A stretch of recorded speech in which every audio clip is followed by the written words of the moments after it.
संत तुलसीदास कहते हैं कि जो राम है, जो ये जड़ जीव है, चेतन जीव है, और जो जरायुज, अंडज, उद्भिज, स्वेदज, चार भाग के जो जीव है, जो जल स्थल आकाश में रहते हैं, तो ये सब जो है राममय है।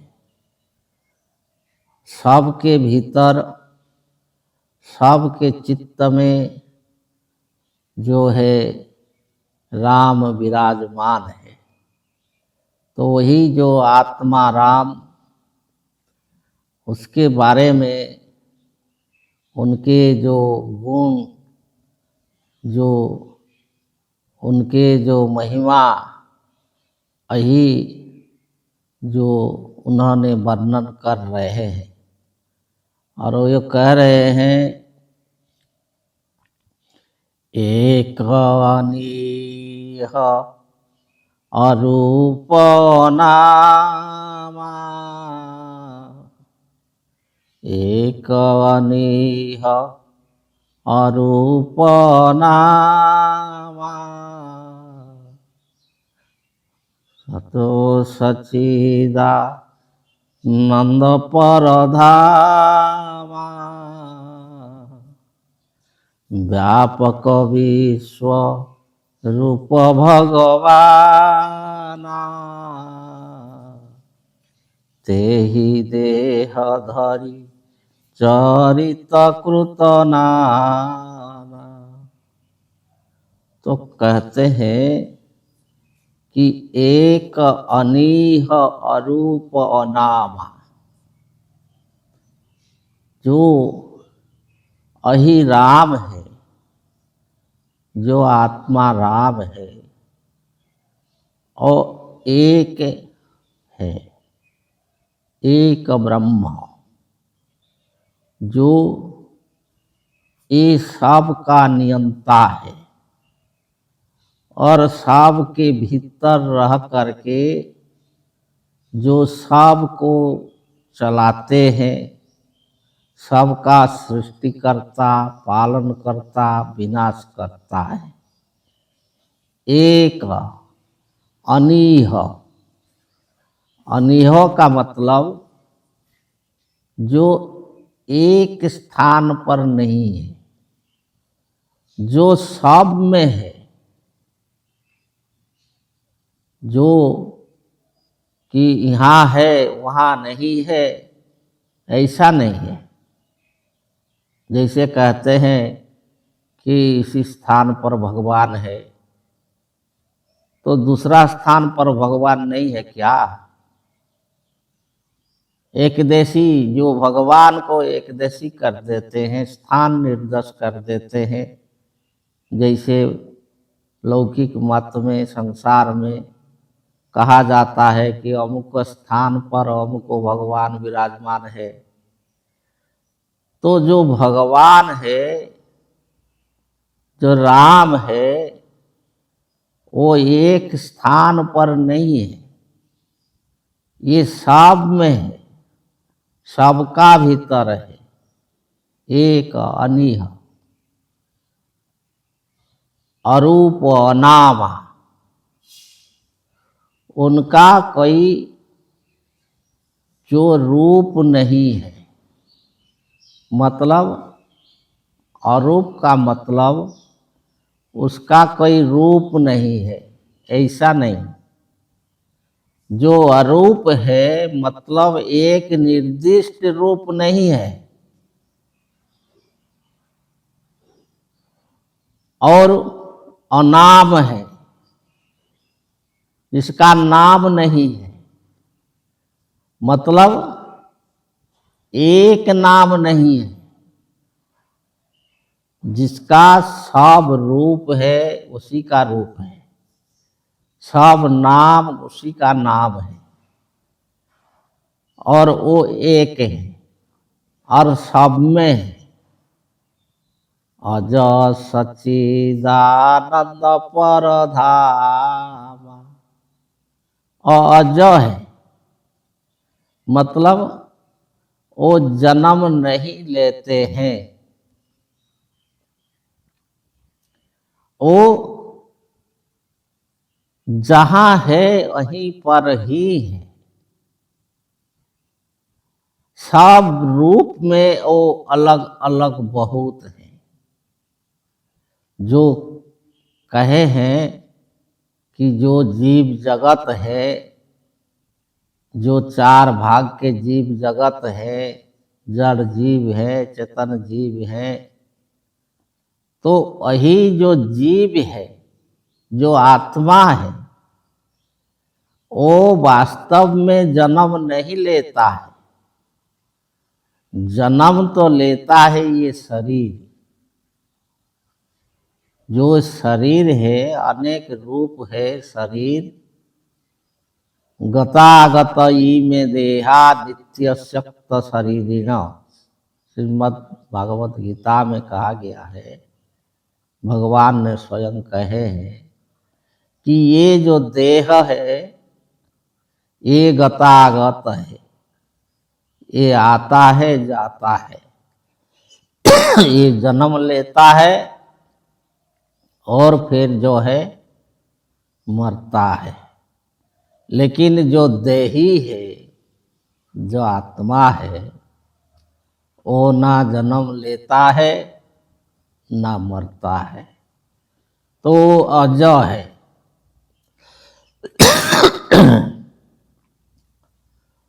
और सच्चिदानंद है, वो सत्य चित आनंद स्वरूप है। वो सत है। सत का मतलब जो स्थिर है, स्थिति है, जिसको अंग्रेजी में एग्जिस्ट बोला जाता है, कि जिसका कोई काल नहीं होता है, अतीत नहीं होता है, वर्तमान नहीं, भविष्य नहीं, ये सब वर्तमान में ही है, वो है, इसको सत्य बोला जाता है। उसका कोई अतीत नहीं होता है, भविष्य नहीं होता है। ये था या रहेगा ऐसा नहीं है, वो है सत्य। और चित्त जो चेतन है, वो जड़ नहीं है, चेतन है और आनंद स्वरूप है, सच्चिदानंद है, नित्य आनंद स्वरूप। वो परधाम है, अर्थात वो जो सबसे ऊंचा, सबसे श्रेष्ठ जो धाम, जो जीव का सबसे मूल धाम, श्रेष्ठ धाम वही है, सच्चिदानंद है। जो मूल स्वरूप है, आत्म स्वरूप है, वो मूल धाम है, परधाम है, सच्चिदानंद है। तो जब जीव ये राम तत्व को जानता है और उसका जो है स्मरण करता है, तो वो फिर जो है भौतिक संसार से, ये भौतिक माया, भौतिक विषय, इंद्रिया से परे जा कर के वही अपना मूल स्वरूप में प्रवेश करता है, तो इसको परधाम बोला जाता है। अज सच्चिदानंद परधाम, व्यापक विश्वरूप भगवान।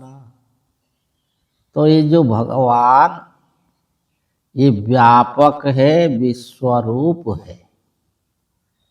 ये निर्दिष्ट एक रूप नहीं है, वो विश्वरूप है। अर्थात ये विश्व ही जिसका रूप है। ये सारे ब्रह्मांड में जो भी रूप दिखाई देता है और उसी का ही रूप है, और वो चेतन है। जो चेतन है, जो जीव है, उसी का ही अंश है। तो वही है जीव रूप में, सब शरीर में, सबका चित्त रूप चित्रकूट में वही विराजमान है। तो ये सारा विश्व उसी का ही रूप है, कोई निर्दिष्ट रूप नहीं है जो राम का। तो व्यापक विश्वरूप भगवान, तेहि देह धरि चरित कृत नाना।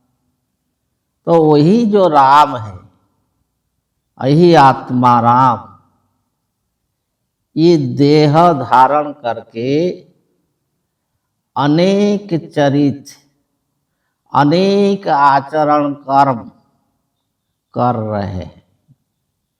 वो शरीर धारण करके, जीव रूप हो करके शरीर धारण करके अनेक कर्म कर रहे हैं।